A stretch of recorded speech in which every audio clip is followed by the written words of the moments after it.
and come for the pardon God cannot deny. Praise God. Praise God.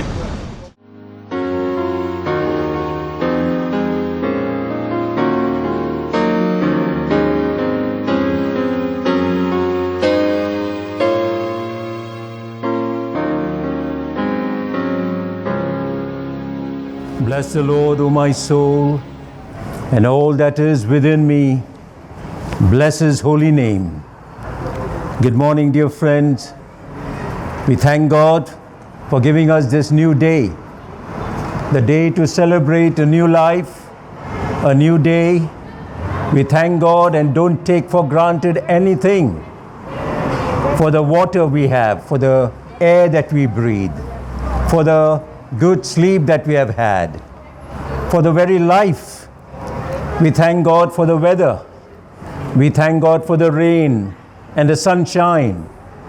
We thank God that we can come today, wake up in the morning and come for shopping. We thank God for everything.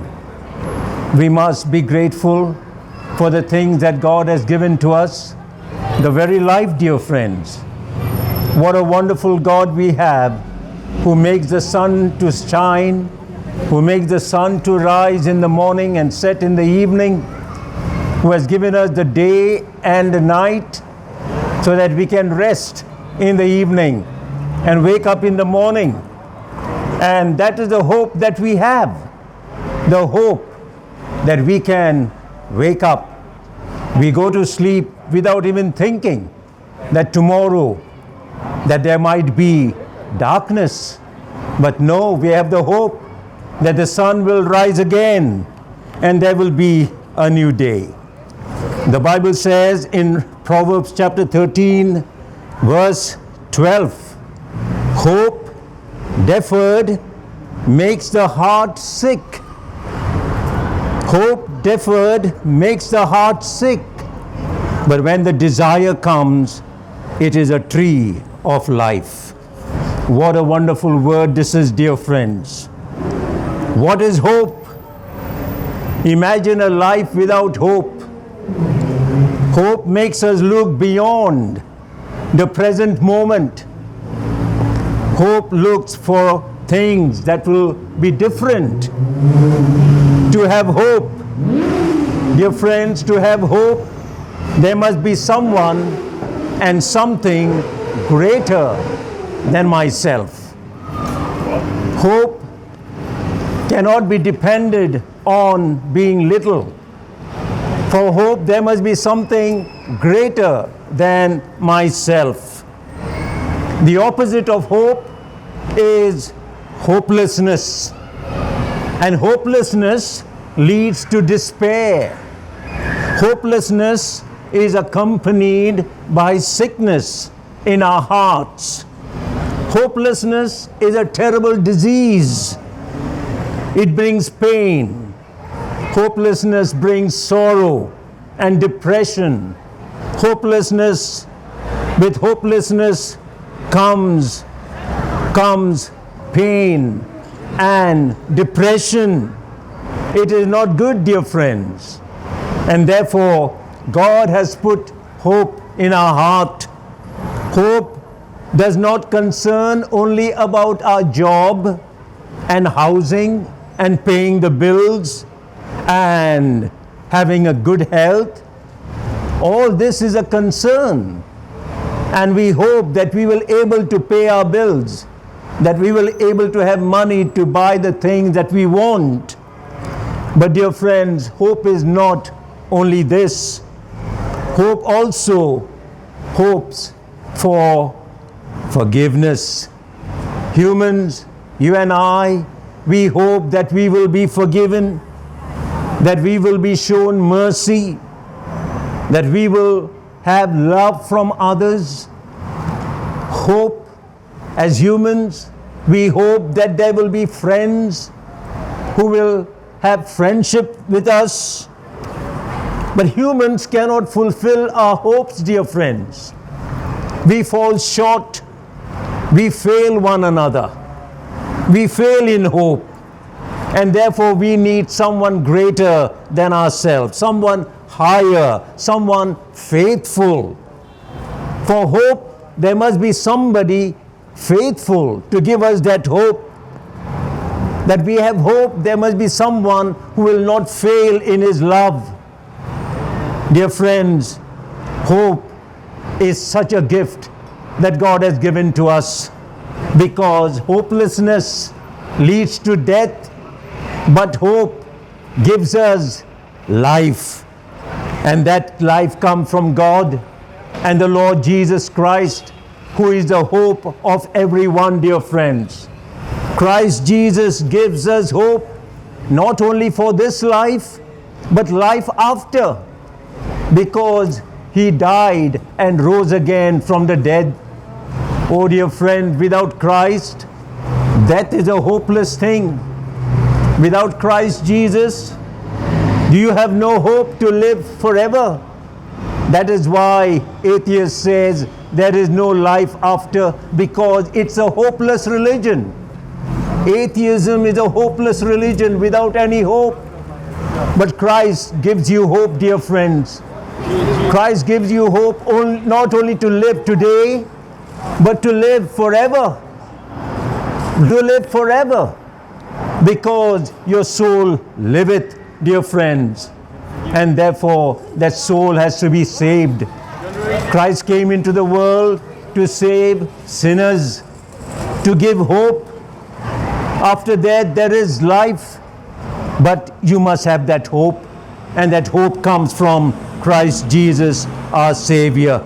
You take away God from your life, you take away Christ from your life, and you end up being hopeless. You end up being depressed.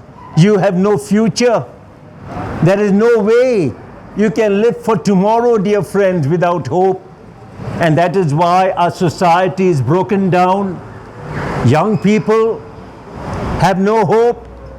They have nothing to look for in the future. There is no way they can feel that tomorrow will be a better day, because they depend only on human beings, and human beings cannot fulfill our hope. Hope comes from God. Hope comes from Christ Jesus. You have heard how our young people, because they have no hope for tomorrow, they cut themselves, they bleed, because their body, the soul, yearns for hope, but they have nobody to cling to. Humans cannot satisfy and give us the hope that we want. The soul gets dried up without true hope. And that true hope comes from Christ Jesus, who died and rose again from the dead.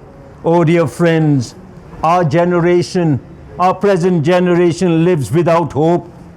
They make their government, their education, their scientists, their industry as their hope. But this cannot give us, satisfy the hope that soul desires. Jesus says, what if you gain the whole world but lose your soul? And to lose your soul means you have no hope. And that's where death comes to a society, when hope is dead. When God is taken away from society, when God is taken away from our education system, when God is taken away even from the church, where churches have stopped reading the Word of God, the Word of God which gives life. Jesus says, my words are spirit and they give life. Can you get anywhere, dear friends, where words gives life, where words forgive sins, where words can make you whole? Only the words of the Lord Jesus Christ can make you whole, dear friends. Jesus says, I am the way, the truth, and the life. No one can come to the Father but by me. Dear friends, without hope, you are dead. The end is despair. None can comfort you. None can comfort your soul. Only God can, dear friends. If you want comfort for your soul, come to Christ Jesus, who says, come to me. Come to me, all who are heavy laden, and I will give you rest. Rest for your souls. Rest for your souls. Take my yoke upon you. Take my yoke upon you, for it is easy. God, Christ Jesus, will make it easy for you, dear friends. He is the hope. He is the light. He is the way. He is the truth. There is no truth in any other, dear friends, but Christ Jesus. And hope in God will not make you feel ashamed. The hope in Christ Jesus will never make you feel ashamed, because the hope that Christ gives to you and me is a certain hope. It will not make you despair. It will not make you go crazy. He is the peace. Christ Jesus is the peace, dear friends, and peace gives true hope. Come to me, Jesus says, and I will give you that hope that will never perish, the hope that will not make you despair, the hope that will not make you sick and go crazy. Come to me, Jesus says, dear friends. Take this invitation seriously, dear friends, and come to Him. Bow down to Him. Be humble and receive Him as your Savior. Jesus says, unless you become like a little child and humble yourself, you cannot enter into the kingdom of God. You must humble yourself. Only the humble shall be exalted, the Bible says, not the proud. Oh, dear friends, what pride can we have? We die and we turn into dust. We die and we decay and turn into a worm. What pride, dear friends? Pride is the opposite of holiness and righteousness. Pride comes from Satan, and Satan cannot give you hope. Hope is dead without God. God is the only one who can give you hope, dear friends, that even after you die, you will live. Jesus says, if you believe in me, even if you die, you shall live. Jesus promises us everlasting life. So may the Lord help you and bless you and give you this day that hope in Christ Jesus, which will make you live today and forever.